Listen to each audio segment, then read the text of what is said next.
네. 그 조선시대 3대 기록 역작에 그 조선 왕조실록 N 승종원이 이렇게 세계 최고 방대한 양입니다. 조선시대는 왕이 마음대로 했던 시대 같은데 아닙니다. 왕은 그 모든 기록이나 글씨나 이런 것들이 그 통제에 의해서 이루어졌어요. 고난은 막강했지만 그걸 통제하는 장치, 언어, 막 사초, 논쟁 이런 것들도 있는 것처럼. 그래서 가장 기록 역작의 세계에서 그 한두 번째 들어가는 역작이 조선 왕조실록 N 승종원 일기입니다. 거기에 전 세계가 다 들어있습니다. 생활 그대로. 회의했던 내용, 그것이 그대로 적어져 있다고. 두 번째로 역작이 난중 일기입니다. 8년간의 전쟁을 일개인이 그 자기의 소견을 그 8년간 그대로 적어놨다고 말이야. 인수신이라는 영웅이. 그리고 또 하나의 역작이 다산정약용의 여유당 전서 500권입니다. 여유당 전서 500권을 18년간 집필을 했어요. 18년간. 그 여유당 전서 500권에 들어가지 않는 아버지 정약용의 인생 강의, 이것을 자식에게 그 서울에서 그 강진 다산초당에 유배당해서 거기서 자식 사랑에 대한 문구가 절절하게 쓰여 있어요. 이걸 한 10장으로 요약을 한번 그 인터넷에 되어 있어 가지고 캡처를 해봤어요. 그 주제곡 마지막 결말이 절대로 서울에서 벗어나지 말랍니다. 절대로 서울에서. 다산정약이 왜 자식들에게 이렇게 말했을까? 왜 서울에서 벗어나지? 살 곳이 많은데 자기도 서울에서 살다가 정권의 최고의 실세로 정조의 총애를 받다가 서학에 박해를 받고 유배를 가갖고 18년간 살 동안 18년은 감옥살이를 18년 한다는 것은 어마어마한 일입니다. 네? 근데 그때 50살, 60살 살 때 18년은 인생 33년. 50살 산다 그러면 18년은 40%, 인생의 반을 그 감옥에서 그 500리입니까? 천리가 400km니까 천리 넘는 그 천리길, 서울에서 왕이 계시는 천리길에 거기서 유배를 당합니다. 근데 거기에 마지막 결론이 서울을 떠나지 마라. 벗어나면 안 된다. 어떤 형태로든 서울에서 살아야 된다. 자식들에게 그것이 마지막 교훈입니다. 첫 번째, 여기 아까 18년간 긴 세월 동안 유배 생활을 했다. 여기가 다산초당이에요. 바로 옆에 백령사 그 매딜 뒤에 동백꽃이 정말 멋있습니다. 여러분들이 시간적 여유가 되면 목포 가가지고 그 버스 타고, 지금은 버스 타기가 그러는데 저희가 대학교 때 이런 곳을 다 가봤어요. 수말스럽게. 여기 정말 산도 한 100m만 올라가면 되니까 가깝습니다. 유배지에서 경제적으로 힘들고 사회적으로 외톨이가 돼 자식들에게 편지를 썼다. 그는 성공과 출세의 수단으로 공부해서는 안 된다. 이게 저는 86년 2월 1일부터 책을 고3부터 접하면서 지금에 와서 생각하니까 저는 이것 때문에 공부한 것이 아니라 나는 모든 활자에 대해서는 다 읽어요. 이게 공부하는 남들의 방식하고 완전히 틀려요. 근데 최근에 와서 그것이 저한테는 거대한 축복이에요. 어떤 돈 벌기 위해서 내가 공부는 무한대로 한 대신에 어떤 것이든 공부한 대신에 그 돈 되는 것은 생활 속으로 사업으로 연결해서. 두 번째, 재물을 오래 지키는 방법. 돈에 대해서 공부해라, 자식들한테 이야기해요. 왜? 그때 신분제가 깨지고 중인이 커지고 이제 이럴 때입니다. 1800년이니까. 그리고 남에게 도움을 주지 않았다면 바라지도 마라. 마음을 속이는 말을 하지 마라. 그리고 술 마시는 법을 제대로 배우라. 나는 그 조선시대 그 위인들 중에 제일 멋있는 말 같아요. 술 먹지 마라가 아니라 술을 마시는 법을 제대로 배워라. 제가 아파가지고 술을 이틀 끊고 또 3일간 무수히 먹어보니까 배가 또 나온 것 같아요. 이게 우리가 그 살 빼는 방법이, 원시적인 살 빼는 방법을 한 일주일 긁으면 일단은 빠져요. 근데 그렇게 뺀 것은 몸의 저항을 그 다음에 폭식해 버립니다. 그만큼 그 이상 나오는 것이 3초에 나올 수 있습니다.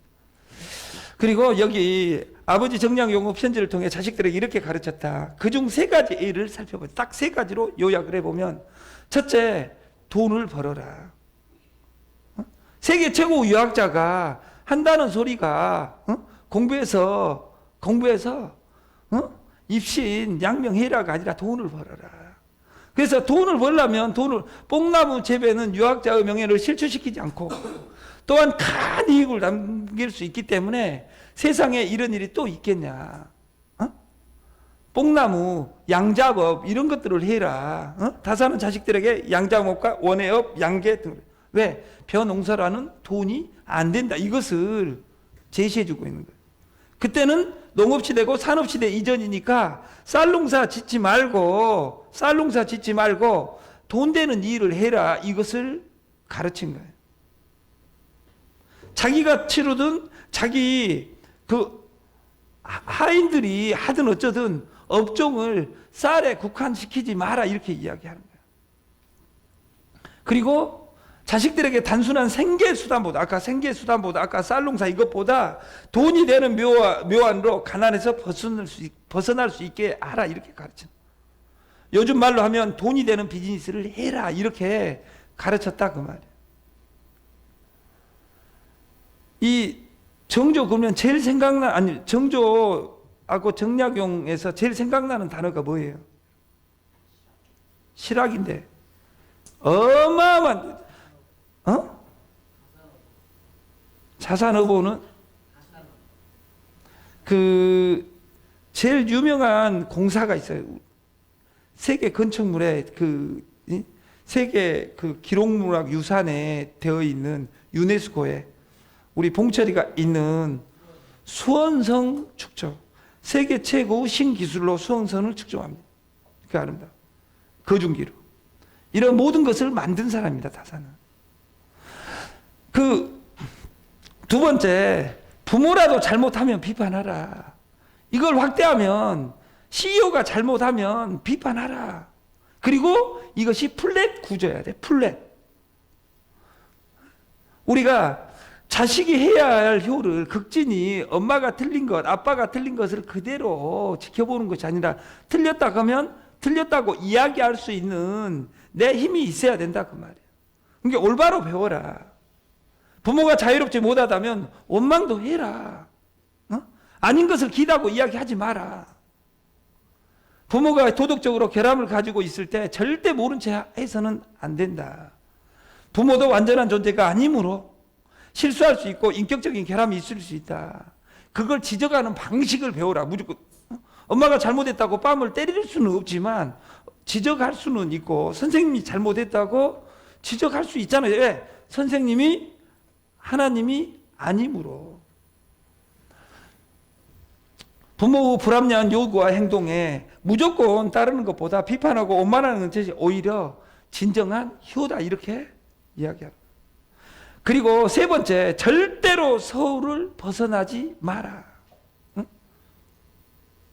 이 말은 서울에 살면서 앞서가는 문화의 안목을 떨어뜨리지 않아야 된다. 그러니까 지금 시류가 가는 방향을 따라가야 된다 그 말이야. 시골에서 유유자적 낚시 들이우고 고기 아니 무노매라 해가지고 이 정신세계를 우리가 돈 벌어가지고 시골 전원주택 사가지고 거기 여유롭게 사는 삶하고 돈이 없어가지고 시골 가는 것하고 같은 시골 가서 유유자적한 것 같은데 늙는 정도가 다릅니다. 돈이 많아가지고 내가 돈이 많아가지고 건강을 생각해서 강주를 한 달에 걸쳐서 내가 걸어가야 되겠다. 진짜 천안도 보고 천안 삼거리에 능수버들 거기에 막걸리 한 잔 먹고 간순 누나도 그 아우네 그 장터에서 추모하고 이제 이렇게 다니면 정말 아름답습니다. 건강에도 좋고 차비가 없어가지고 걸어 다닌다고 생각하면 이건 슬픈 일입니다. 돈이 많아지면 건강을 위해서 여기 집이 제가 부천이면 부천 40분 걸려가지고 걸어갑니다. 그때 그 걸어갈 때 이 즐거움은 이루 말할 수 없습니다. 차비가 없어갖고 거기 걸어가면 이제 아까 윤수는 거기 차고 가고 여기 2분 4분이면 가는데 나는 1시간 걸어가면 이건 잔인한 이야기. 근데 우리 택종이 형은 그럴 고민 안 해도 됩니다. 돈 없어도. 왜? 국가에서 특수한 사람이라 해가지고 공짜로 영재 형이랑은 딱 걸어갈 필요 있어요 없어요? 그래서 불쌍한 것들은 예를 들어서 나도 65세가 넘고 싶어 이런 사람 그 공짜 타고 싶어서 나는 지금부터 지금 내가 50살인데 15살 더 먹었으면 좋겠다 이런 정신 나간 시리즈도 있습니다. 이 요선에는. 우리가 다사는 서울에 살면서 문화적 소양을 높게 유지해야 한다고 이야기한다. 그리고 경제적, 문화적으로 서울을 벗어나면 뒤처진다. 그리고 이 정보, 신문, 인터넷에 나와 있는 고급 정보를 내가 재편집해야 된다. 지금은 시대의 빠르기가 너무도 빠릅니다. 어제 당연한 것이 오늘 어제 제가 새벽에 미팅을 했어요. 저도 빨리 갔지만 우리 천 시인님이나 여기 그 같이 다니시는 위원장님 이런 분들은 정말 20년 전에 앞서가서 그러니까 앞서가니까 일이 되겠어 안 되겠어요? 개고생한 거죠. 개띠도 아닌데. 네? 근데 어제 가지고 어떤 시스템을 가지고 온 사람은 VR, AR을 가져오셨어요. 그 어떤 다단계로 한대요. 그 시대가 옵니까 안 옵니까? 그 시대 와요 안 와요? 옵니다. 지금 와 있습니다. 저 스타트에 서 있어요. 스타트 무조건 하면 안 돼요. 네 수준이 안 되면 안 해야 돼요. 제가 모 회장님이 3가지를 가져왔어요. 하나는 풍화칼슘, 하나는 울금, 하나는 정력제. 우리는 풍화칼슘 이노칼 찍어져 있어요. 못 팔고 있잖아요. 우리 거 칼슘 기가 막힌데 못 팔고 있어. 돈 주고 목숨 걸고 찍었는데 못 팔고 있다고. 우리 수준이 이 제품을 밀고 갈 수 있는 힘이 없는 거예요. 이 제품이 아닌 것이 아니라 이 제품 중에 3개 중에 그러면 울금을 밀고 갈 수 있냐? 몰라요. 근데 이것을 시스템화가 뒷받침이 되지 않는다면 이런 거 하면 안 된다 그 말. 이 제품이 아닌 것이 아니라 저는 이 제품이 내가 하고 싶은 최고 제품이에요. 이 독점자하고 입만 맞으면 저는 3개월 이내에 애터미 잡을 자신 있습니다. 이미숙 회장님하고 5년 전에 이모티콘 만났을 때 전국이 한 방에 세팅된 것처럼 왜? 우리가 그 힘이 우리가 IT 지금 우리 마케팅이 변합니다. 왜? 이 마케팅이 몇 일 사이에 변한 이유가 마케팅을 변화를 준다 이 말은 함수값을 바꾼다 이 말이 아니라 단어의 중요도가 달라진다 그 말이에요. 내가 돈이 없을 때는 오늘 빵을 사준 사람이 최고입니다. 빵이 안정이 되면 내가 장기적으로 어떻게 안정할 것이냐 이런 걸 생각합니다. 내 당면한 과제는 다 다릅니다. 여기 있는 사람이. 그리고 3번째 힘이 있습니다. 이것도 시작하는 방식이 제일 중요합니다. 근데 여기에서 제일 중요한 것이 뭘까요? 나예요. 내 주머니에 얼마 있냐가 제일 중요하다 그 말이에요. 그러니까 이제 이런 것들을 고려하지 않고 사업을 하니까 제가 네트워크 2호선에 있는 회장들 그렇게 많이 봤는데 그 사람들 뭔 이야기 하냐면 날마다 준비하고 있어요. 얼마 준비? 5억 준비하고 있대요. 2년 뒤에 또 헤어졌다가 만나면 뭐 하고 있냐? 또 준비하고 있어요. 뭐 하고 있어요? 또 5억 준비하고 있어요. 10년 뒤에 만나봐도 또 준비하고 있어요. 뭐 하고 있냐? 5억 준비하고 있어요. 시작하라. 작게. 시작하라. 지금.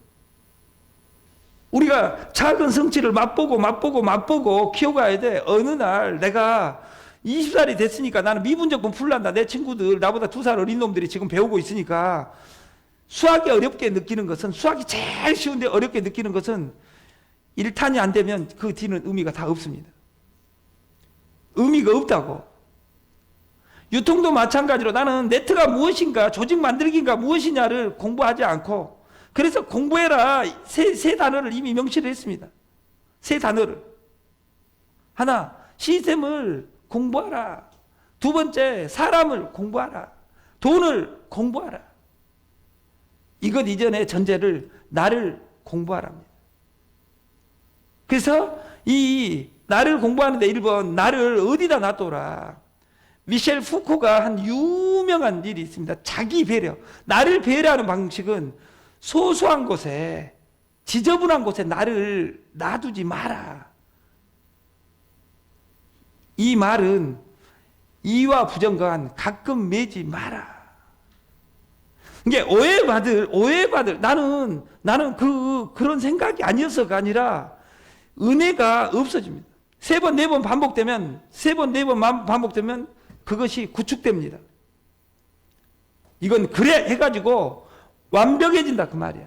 그래서 여기 장을 할 사람들은, 왕지사장, 본사사장을 할 사람들은 그걸 잘해야 돼요. 그래서 2주 이내에 왕지사장 회의를 만들려고 그래요. 이번 주 이내. 그래서 여기 있는 모든 사람은 1대1 미팅을 하겠습니다. 그리고 외부로 확장을 해야 돼요. 외부로 확장을 하면 내가 갖춰지지 않으면 확장이 안 돼요. 정진해. 외부는 센데 여기가 안 돼요. 어차피 6월 1일 날 모든 것을 다 해체합니다. 왕지사장이 지사장 관리, 자기만 관리 잘하면 됩니다. 그러면 자금 관리를 어떻게 하고, 자금을 어떻게 당기고, 회원 관리를 어떻게 하고, 물류 관리를 어떻게 하고, 이 부분들. 그리고 지도에 어떻게 표시할 것이냐. 그리고 영업으로 갈 때 우리는 지사장이 하는 역할이 1번이 가맹점 관리입니다. 지도에다 표시해갖고 가는 거예요. 니기 집. 우리가 옛날 학습, 그 편리한 세상이라고 그 동네 책자가 있어요. 지도 만들어 놓고 그 집 하얗게 만들어 놔. 이게 한 달에 5,000원 내야 됩니다. 그 모든 가게 5,000원, 5,000원이 아무것도 아닌데 2,700개면 1,000만 원, 2,000만 원 주마다 받습니다. 그것이 광고지입니다. 거기도 한 섹타를 만들고 나서 그 옆에 섹타를 만들어가고 우리나라를 다 만들었습니다. 편리한 세상 이런 것들. 조그만한 성공 없이 큰 성공은 절대 없습니다. 그래서 우리가 공자와 맹자도 그랬듯 자식을 위해 좋은 환경을 강조하는 것은 물론 세상의 중심에서 멀어지면 안 된다는 것을 강조했다. 이 세상 중심에 살아라. 치열하게. 마치 오늘날 교육을 강남에서 하는 것처럼 교육의 인프라를 누리는 것은 마찬가지다. 강남 교육과 저 시골 교육, 인터넷 교육이 있지만 이 강남의 최고 문화를 보면서 공부를 하면서 나는 여기에서 벗어나지 않아야 되겠다. 이것은 부자들의 유전자입니다. 그리고 누구보다 자식 교육을 책임감 있고 험한 세상에 살아남는 법을 가르치려 했던 우리 이 정약용 선생은 그는 몰락한 집안을 통탈하며 멀리서나마 자식들의 앞날을 걱정하고 여러 가르침을 편지로 전했고 이 편지에는 사랑과 걱정과 천리의 그 그리움을 담아서 쓰는 역작이다 그 말이에요. 이 책을 여러분들이 읽어봤으면 좋겠어요. 그리고 누군가의 자식이자 부모로 살아가는 우리가 다산 정약용에게 어떤 삶의 지혜를 배울 수 있을까, 이것을 생각하는 하루가 됐으면 좋겠습니다. 결론은 첫 번째, 이 세 가지로 요약하면, 첫 번째, 돈을 벌어라. 두 번째, 누구도 비판하라. 세 번째, 서울을 벗어나지 마라. 이것을 타이 153 버전으로 바꿔보면, 우리가 돈을 벌어라. 돈을 벌려면 쉬운 것을 해라. 컨닝하지 말고 내가 하기 쉬운 일을 해라. 쉬운 일이 뭐냐? 공짜다. 공짜로 뿌리면 내 인생이 바뀐다는 나를 믿자. 세 번째, 이 세상에 제일 쉬운 일은 게임이다. 쳐 죽인다고 해도 게임이다. 이 세상 스마트폰 있는 모든 핸드폰을 타이 153에 늘 네이버에 우리나라 모든 사람이 네이버를 깔고 다음을 쓰는 것처럼 이 타이 153으로 내 미래의 돈을 연결하는 일을, 어떤 사람을 스마트폰을 다 연결하는. 그러면 누구부터 시작해야 돼? 내 가족이 한 줄, 내 초등학교 친구가 한 줄. 이걸 해가지고 어떻게 전달할 것이냐, 나를 공부해야 된다 그 말이에요. 어떤 행동을 보고 이것이 잘 나간 것 보면 이것을 베껴야죠. 안 되면 나는 비판하고 안 해야죠. 이 공자의 말처럼 우리는 이 플랫폼에서 누구도 이 평면 세상에 사람 위에 사람 없고 사람 밑에 사람 없고 이 폼을 평등하게 연결하고 수수료를 피로 구성한 이 프로그램을 공부해야 되겠다 그 말이에요. 세 번째, 서울에서 벗어나지 마라. 주류에서 벗어나지 마라. 이걸 이유희하고 최영관은 이 주류를 술집에서 벗어나지 마라 이렇게 생각하지 말고, 그래서 이 반대말이 뭐냐? 2명만이 아니라 2명만 정확하게 나 같은 사람은 찾으면 내 인생이 바뀐다는 여러분을 믿고, 다산 정약용 선생이 자식에게 전 인생학 강론에서 우리 타이 153을 이렇게 추정해놨다는 것을 믿고 공부했으면 좋겠습니다. 마치겠습니다.